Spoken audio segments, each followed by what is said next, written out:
Today we are going to see about the computerized embroidery machines and how we are doing the embroidery by means of computer softwares and what are the softwares that are available for doing the computerized embroidery. Previously we are seeing about how the embroidery can be done by means of hand and also by means of machine. What are the stitches we can do by means of hand and also as well as we can do with machines also. Now we have to concentrate on how the embroideries has been done by means of machine with the help of softwares, how the designs are transferred into the computer understandable language, and how the embroidery machine does the embroidery by understanding what the software does. Fine, that is what we are going to see now. Computerized embroidery machines and as well as computerized embroidery, how the computerized embroidery can be done. Fine. Coming to the concept, we have to start from the initial stage, how the design has been developed, how the developed design is converted into an ideation, and how this idea has been generated, and how that idea generated is evaluated, and the evaluated pattern is how modified, and how the modified data has been validated. These are the steps of process that is involved in computerized embroidery. Let me list out here. Concept of design development.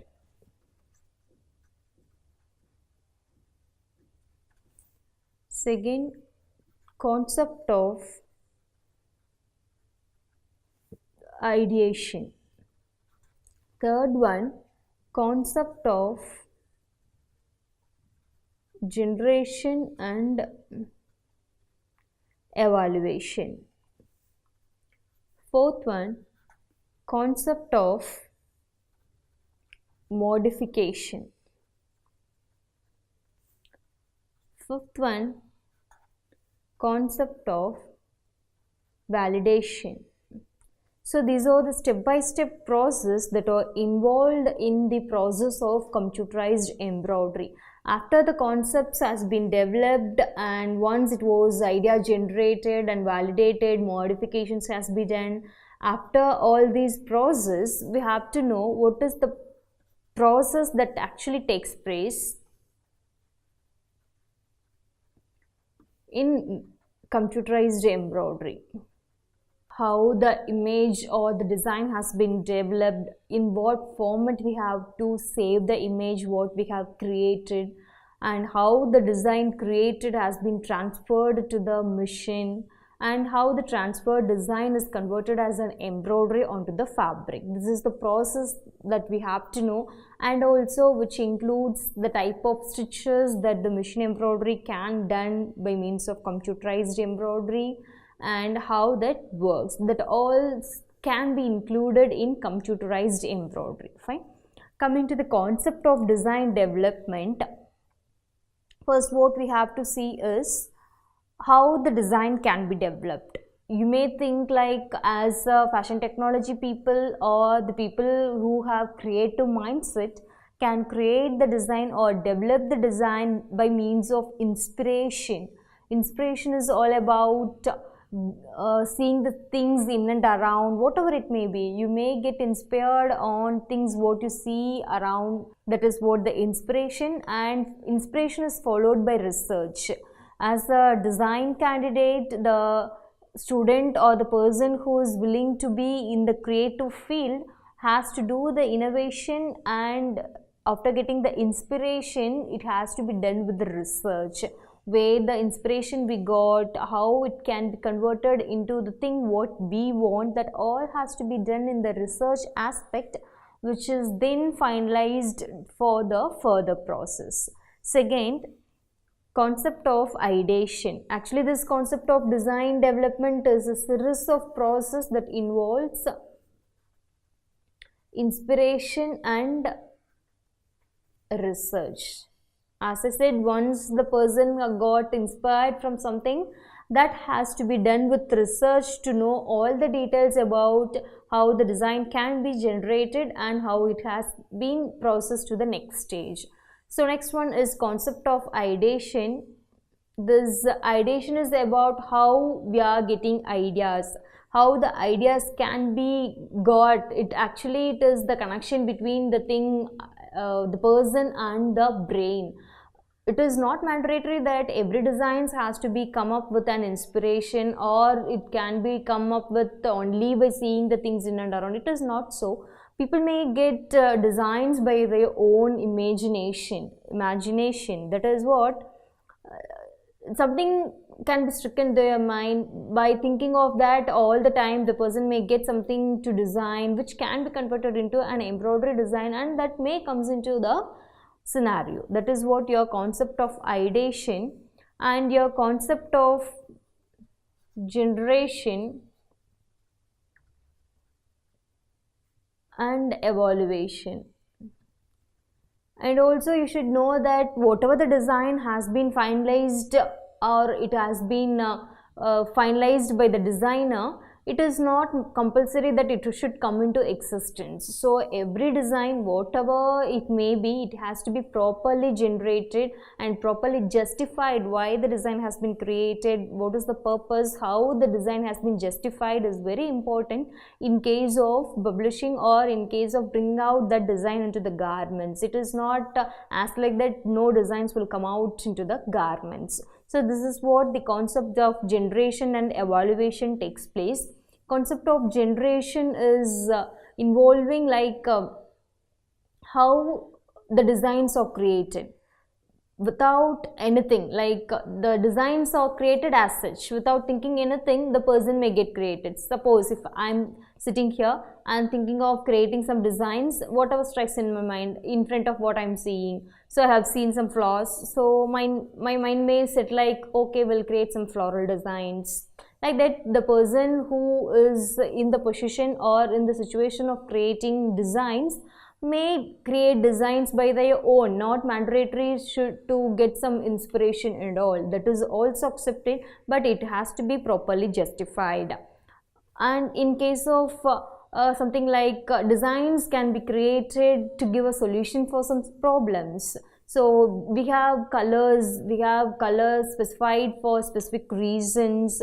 We have emotion colors. So people can create designs for giving solutions for something. That can also be done, and this is what called as the concept of generation. And coming to the evaluation, whatever the designs has been created or finalized, it has to be evaluated properly. That is what the main thing which has to be done. After this evaluation process only, the designs can further move into the next process, and which finally comes out as a design into your garments.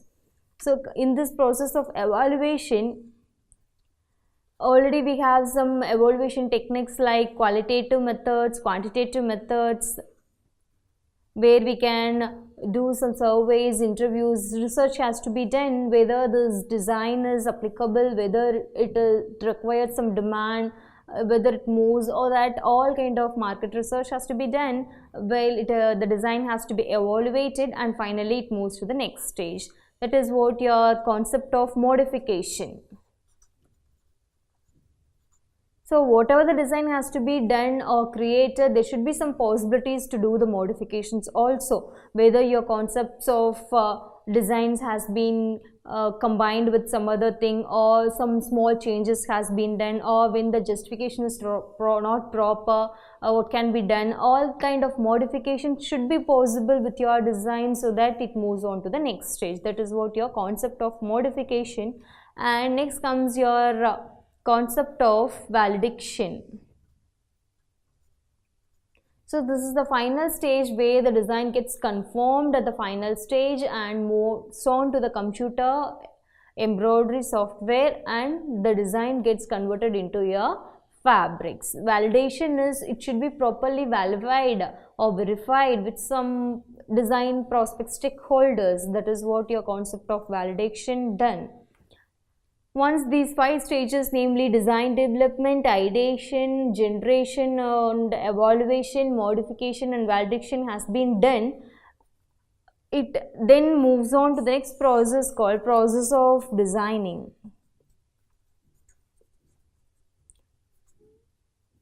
This is all the stages which are prior to the processing area.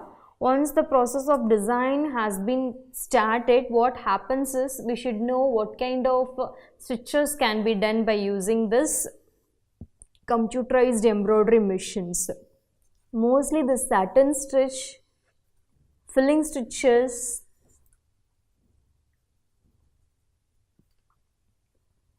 then outline stitches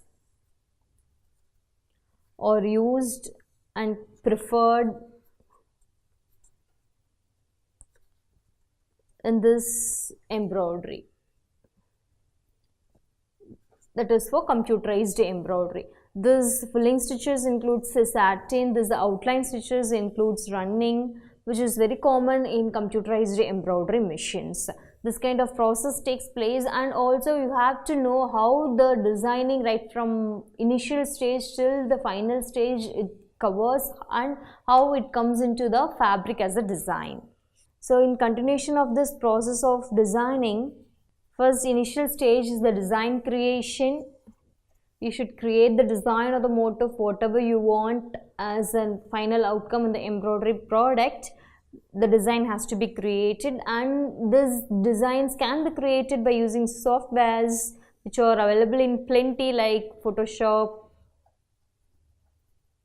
Illustrator, CorelDRAW.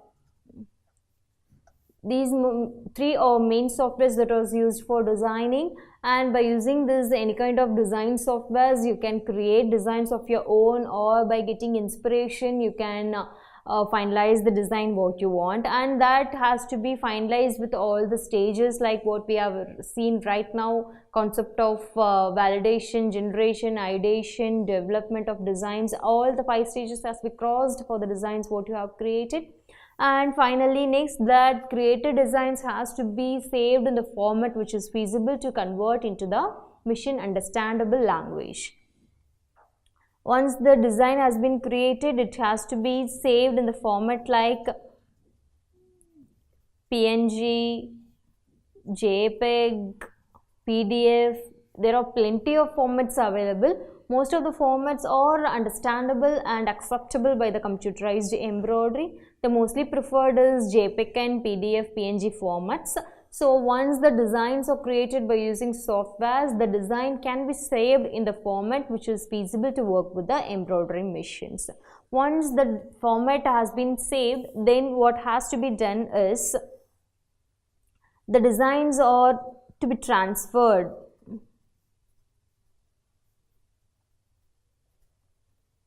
to the embroidery machine, computerized embroidery. So previously we have seen about if you are not familiar with creating designs, we will be getting inspiration on doing something with the softwares. We will create the designs, and once the designs are created, it has to be transformed to the fabric where we are preferring to do the embroidery. The transferring methods may be of iron-on transfers. We have carbon paper method, we have Pinkle and Pounds method where we have seen in the earlier machine embroidery units. So that is what followed here also. Once the format has been changed and the format has been saved, the design has to be transformed to the area where we find that embroidery has to be done. So once the design has been transformed, it can also be converted or transformed to the embroidery machine by means of using pen drives or any smart cables. So since it is involved with computerized embroidery, we are supposed to feed the designs to the computer which machine understands, and machine also should be in the position to understand the language which the embroiderer provides, where to stitch, where the stitch has to go. That all has to be instructed manually to the computer understandable language which the computer understands, and the embroidery machine works on how the embroidery has to be done on the fabric. So next, once the design has been saved to the format which we want, it has to be transferred and it has to be saved to the software using pen drives or smart cards. Once the design has been transformed to the computerized embroidery, we can start stitching, and which is acceptable machine language acceptables. That can be done by understanding the language. The machine starts running the machine and apply the stitches wherever the instruction has been given. So as I said earlier, filling stitches and outline stitches are done, running and satin. These are the most preferred stitches in computerized embroidery machine. This variety of styles can be created by using these two simple filling and outline stitches. This is what all about your computerized embroidery machines and computerized embroidery softwares. And also one more thing what you have to know is what are the softwares that are used for embroidery.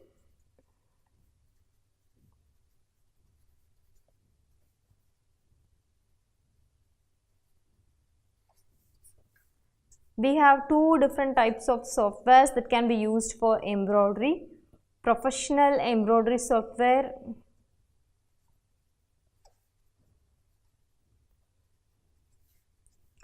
and sewing and home embroidery software.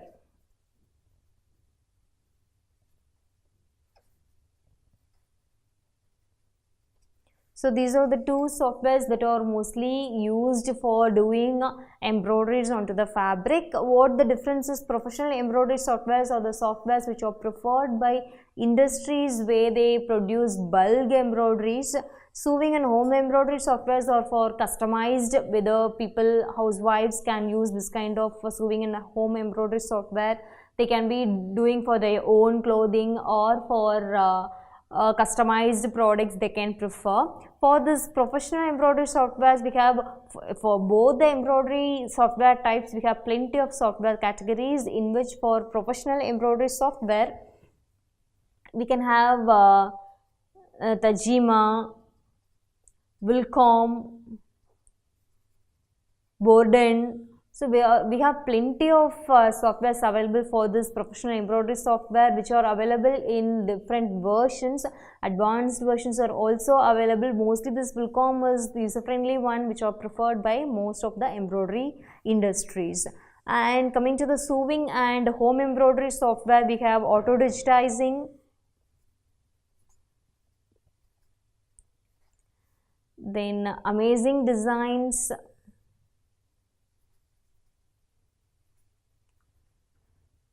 Fill Patterns. These are all few examples I am giving here. We have plenty of softwares available for this sewing and home embroidery softwares also. Versions are also available for this. These are the two main software categories that are preferred for computerized embroidery that you should know. That is what all about computerized embroidery, how the concepts, 5 different concepts are considered, and after the concepts are considered, how the process of designing takes place, and what are the stitches that are preferred for computerized embroidery, and what are the 2 different softwares that are available for embroidery. One more thing what you have to know is punching and digitizing.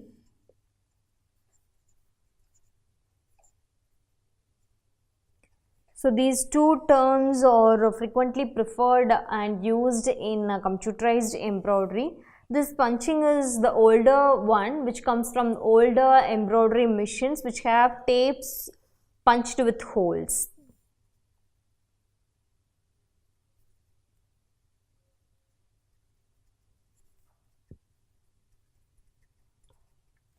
I repeat, this punching is the process which comes from older embroidery machines which have tape punched with holes. For example, so this is the tape.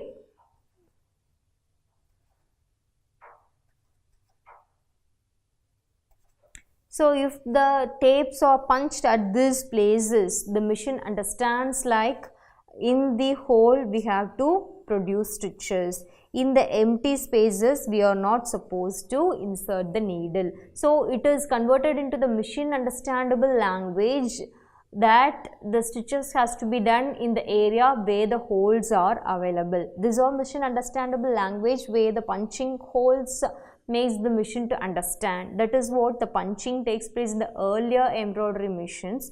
Now the advanced one is called as the digitizing, where it is the process of creating any artworks and transferred into the language where the machine understands and converts the designs into the embroidery fabric on which we want. That is what the digitizing. Actually, digitizing is actually complex process because the thing which the machine has to understand is to be feeded into the software, and it instructs the machine to understand the language, and then the process takes place.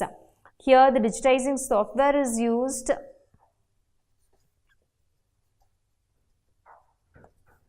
Software is used. This is what punching and digitizing, which is playing a vital role in the process of computerized embroidery.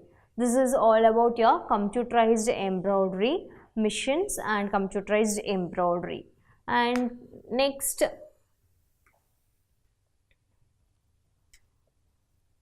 hi everyone. Now we are going to see about embellishment techniques. That is how we are embellishing the different fabrics or the products whatever we use in our day-to-day life by using different techniques. I am going to share the information about few embroidery techniques that we will see now. First, hand embroidery.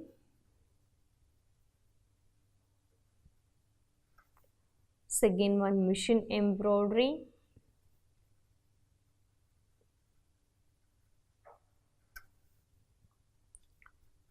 Printing, painting, trims and decorations.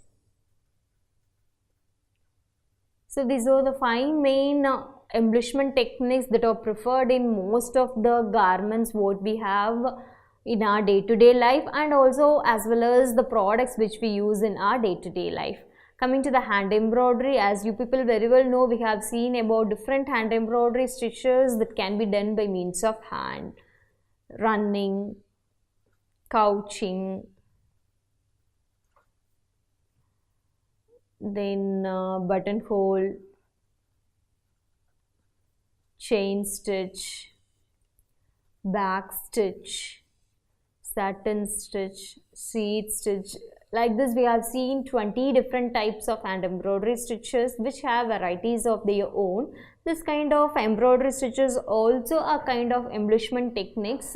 If you think of a while about the products which we use in our day-to-day life, you may find this kind of stitches in any of the product definitely actually. If you see the do-it-yourself videos, you will come to know about the updated embroidery stitches which can be done to furnish or embellish your embroidery products which we are preferring in our life products. That is what the hand embroidery stitches are getting advanced day by day. The techniques are very unique and it can be preferred automatically.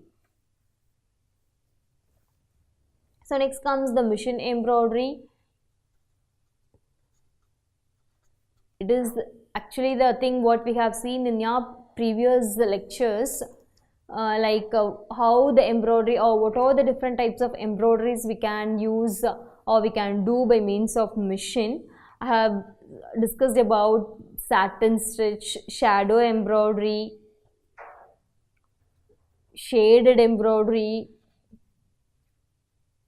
beads and sequins. So in addition to this, you can have like mirror work. Actually, how this mirror work can be done is not as the name implies. We are not going to use the glass exactly for doing this mirror work. We have a foil paper like which reflects like a mirror, and this foil paper or the glass like one can be attached to the place where it has to be embroidered, and this mirror along with the fabric has to be done with your satin stitches or buttonhole stitches. Fine. The mirror can be placed from the back side of the fabric and attached it to the front, which can be seen as a hole at the front, and this can be secured by giving running stitches which secures both the fabrics. It serves two purposes, like we are attaching the mirror and also securing the fabric edges and giving strength to the fabric is also attained. That is what your mirror work actually done. And next we can see like granite stitch. This kind of granite stitch is overlapping of circles. See, like this. It is not mandatory that it should be in this proper position and all. It is not mandatory, but what the mandatory thing is, it should be the overlapping of circles together. See, circles are overlapped over one another. That is what called as granite stitch. For doing this granite stitch, you can fix your frame and you can insert into your machine where the pressure foot should not be lowered, and you can rotate the frame in this clockwise direction. That makes the needle to put the granite stitches in an overlapping of circles format where the granite stitches can be created. This is what your granite stitch. And next your vermicelli. Vermicelli stitch, this everyone has definitely seen in many of your blouses in women's costumes, where vermicelli stitch is a continuous one.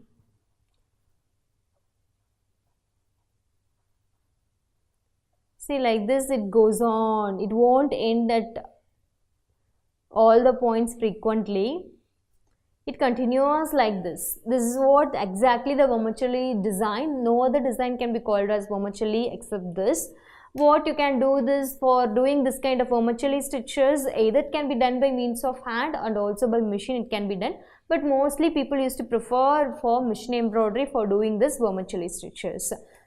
First we can trace the vermicelli design onto your fabric where the embroidery has to be done, and for doing this vermicelli stitches, the most common threads preferred are golden threads. Golden threads which are shinier than other threads, which makes the embroidery to look more attractive. That is what for this kind of vermicelli stitches, not only for vermicelli stitches, mostly for doing rich embroidery works, people used to prefer golden threads, golden embroidery threads, which the shyness is more attractive than the normal embroidery threads. So this kind of golden threads can be preferred, and either it can be done by means of hand and also by means of machine. You can do this vermicelli stitches. By tracing the designs onto the fabric, you can follow the traced line. By threading the golden threads onto your needle, you can follow the lines of your vermicelli and you can do this vermicelli stitch. This is one kind of vermicelli stitch which comes under the category of machine stitches as well as your hand embroidery. This is what about machine embroidery stitches, which can also be considered as an embellishment technique. Hand embroidery is also a separate kind of technique which is preferred for embellishment, as well as machine embroidery is a separate technique which is preferred for embellishment. And next comes the printing.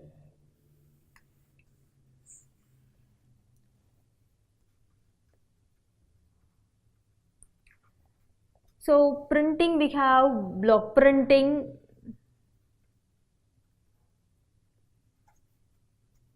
batik printing,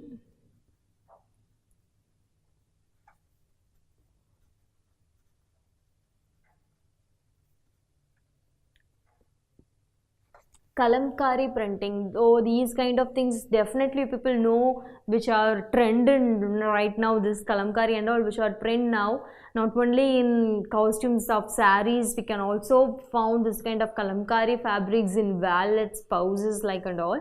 So you people have definitely came to know like. But the uniqueness of this kalamkari is only using natural dyes. This kalamkari is done and by means of hand printing. It is not using any machines and all. Definitely this kalamkari printing has to be done by means of hand only and also by use of natural dyes.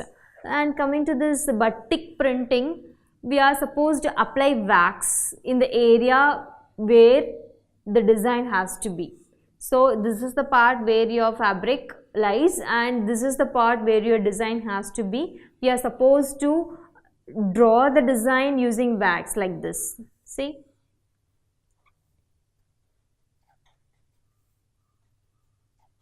If you want all these 4 motifs to be done printed by means of batik printing, you are supposed to draw these designs by means of wax applied. So once the waxes has been applied and the rest of the portions are dyed, once it is washed down, the waxes are removed where other parts of the area are dyed. So what happens? Dye will not apply on the area where wax is applied.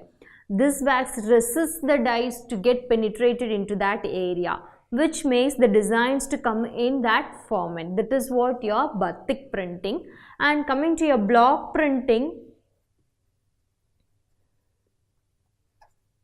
so as the name implies, there will be a block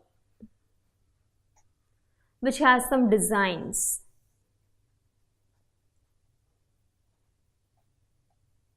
So this is called as block, where tiny designs are available inside that. This block is dipped with the paint, whatever the color we want, and it can be depicted onto the fabric where you want. So by means of block, you can create designs onto your fabric, which can be called as block printing. This block printing is a carved wooden object which has designs, and we can pour painting onto the blocks, and we can depict that block as such into the fabric where the design is replicated onto the fabric where we want that painting. That is what your block printing happens. That is called as block printing.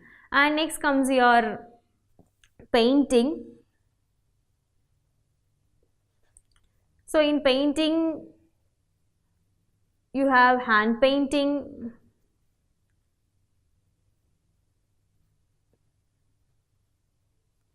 so this is normal hand painting techniques where we will be using paint with brushes, and you can choose the color combinations and you directly apply on the fabric where you want according to the designs what you have created.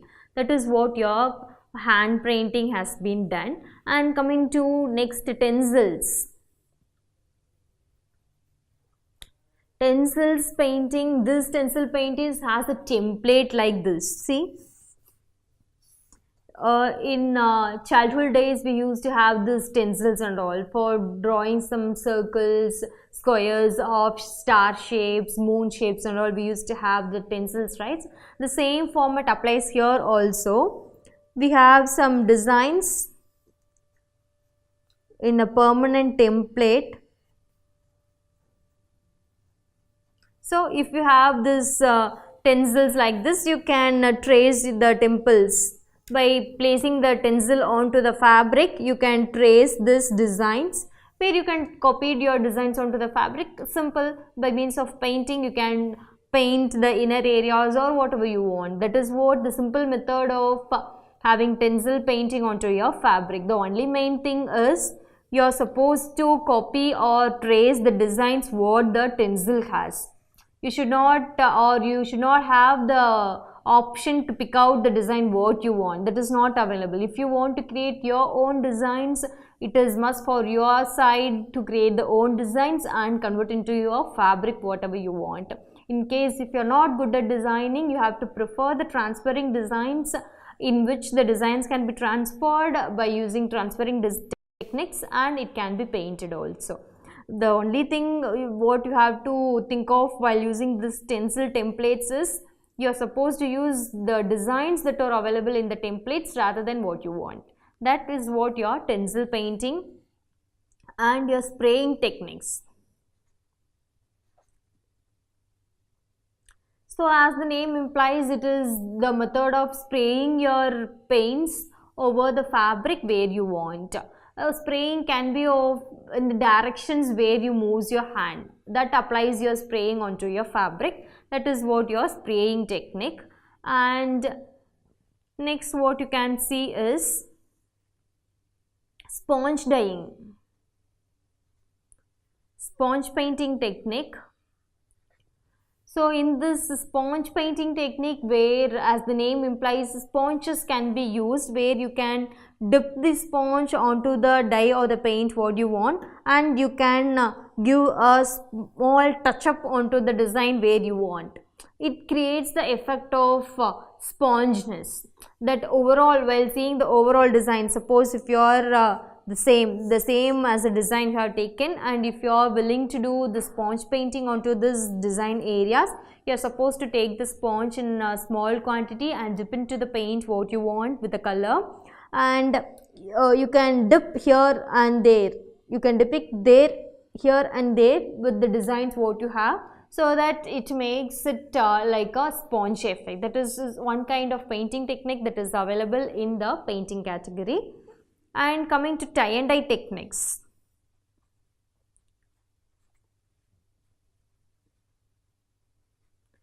So as you people have very well known, or as I said earlier, many of the do-it-yourself videos are coming for tie and dye techniques and all. We have different styles can be created by using this tie and dye techniques. Spiral, then pleats, then scrubbling. So this kind of spirals, first let me know, or let me explain how this tie and dye technique can be called as tie and dye. As the name implies, the process is the process of tying, folding, crimping or twisting the fabric, and tying by means of rubber bands, and then the application of dyes onto the fabric is the process of tie and dye actually. We have different types in this, as I named out here: spiral, pleats, crumbling and all. In this spiral, as the name implies, what you have to do is, first you have to keep your hand like this. The fabric what you want can be kept at the place which is felt comfortable, and you have to rotate the fabric in clockwise in this manner. If you are rotating the fabric in the clockwise direction, the entire fabric is folded in the manner called as spiral, and you can tie the spirally folded fabric with the means of any rubber bands tightly, so that the dye will not penetrate at the area where you have tied your fabric. That is what your spiral effect. Once the fabric is rotated in the spiral manner and tied with rubber bands, you can dip into, or you can pour some dyes in the area other than the tied area. So that once you have done, and if you open the rubber bands, you can see the areas which you have poured the dyes will be penetrated with the dyes colors what you have poured, and the rest of the tied rubber band areas will not get where the dyes are not applied, because it is not applied, so the rubber bands will not allow the dyes to penetrate or come inside the celluloses where the rubber bands are tied. That is what the entire concepts of tie and dye, where the spiral technique is done like that. Pleats is you are supposed to gather the fabric like pleats.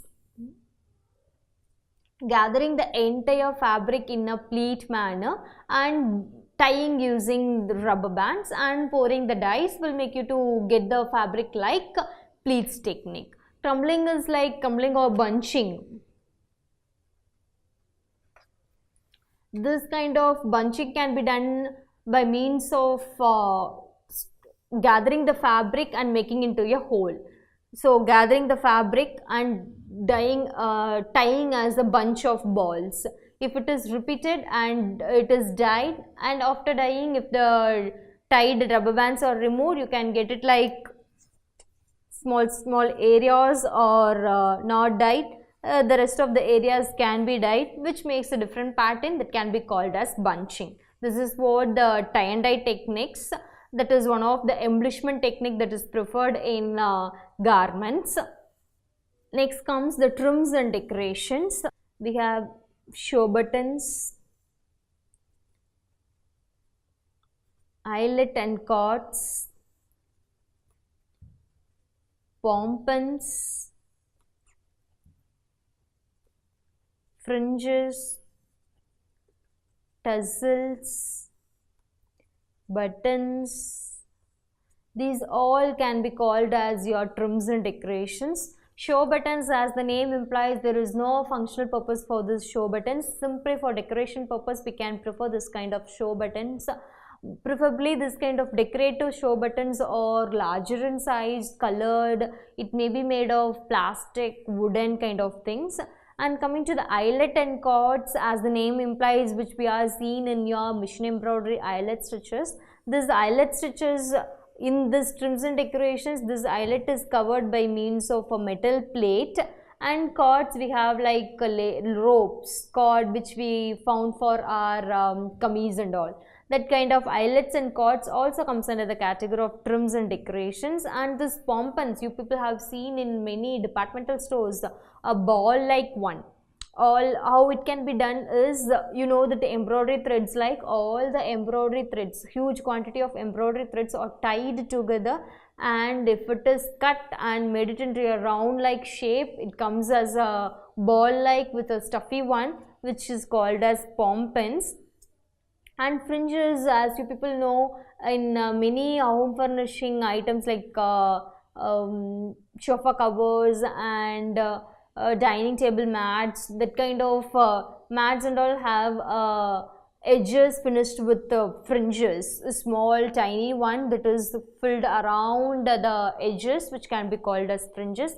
Tassels, you people have seen in many cosmetics like earrings. We have earrings, tassel earrings and all, where golden threads or any shiny threads are combined together, and it can be found at the corners or edges of any household items, home furnishing items, that can be called as tassels. And normal buttons we have for functionals and decorative purposes also, where we can find with 4 holes or 2 holes buttons also. Even now I have seen a video in a day to do it yourself like buttons and all. Basically we used to finish these buttons with cross stitch or parallel stitches. This is what we are following traditionally, but nowadays it has come like we are finishing these holes with boolean knots.